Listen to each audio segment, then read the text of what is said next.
مروان بن محمد دمشقی نے کہا ہمیں سعید بن عبدالعزیز نے ربیعہ بن یزید سے حدیث بیان کی، انہوں نے ابو ادریس خولانی سے، انہوں نے حضرت ابو ذر رضی اللہ تعالیٰ عنہ سے،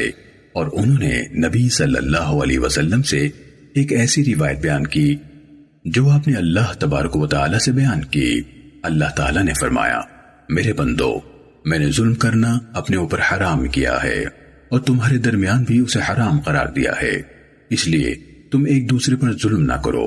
میرے بندو، تم سب کے سب گمراہ ہو سوائے اس کے جسے میں ہدایت دے دوں، اس لیے مجھ سے ہدایت مانگو، میں تمہیں ہدایت دوں گا۔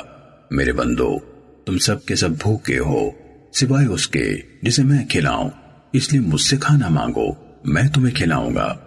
میرے بندو، تم سب کے سب ننگے ہو سوائے اس کے جسے میں لباس پہناؤں، لہٰذا مجھ سے لباس مانگو، میں تمہیں لباس پہناؤں گا۔ میرے بندو، تم دن رات گناہ کرتے ہو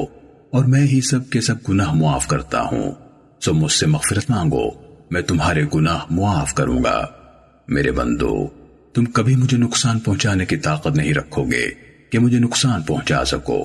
نہ کبھی مجھے فائدہ پہنچانے کے قابل ہوگے کہ مجھے فائدہ پہنچا سکو۔ میرے بندو، اگر تمہارے پہلے والے اور تمہارے بعد والے اور تمہارے انسان اور تمہارے جن سب مل کر تم میں سے ایک انتہائی متقی انسان کے دل کے مطابق ہو جائیں تو اس سے میری بادشاہت میں کوئی اضافہ نہیں ہو سکتا۔ میرے بندو، اگر تمہارے پہلے والے اور تمہارے بعد والے اور تمہارے انسان اور تمہارے جن سب مل کر تم میں سے سب سے فاجر آدمی کے دل کے مطابق ہو جائیں تو اس سے میری بادشاہت میں کوئی کمی نہیں آئے گی۔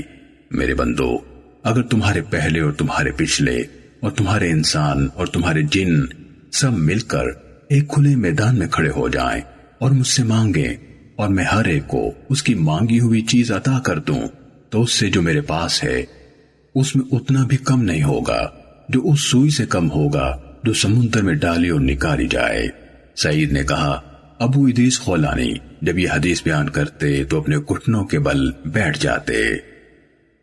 صحیح مسلم حدیث نمبر 6572۔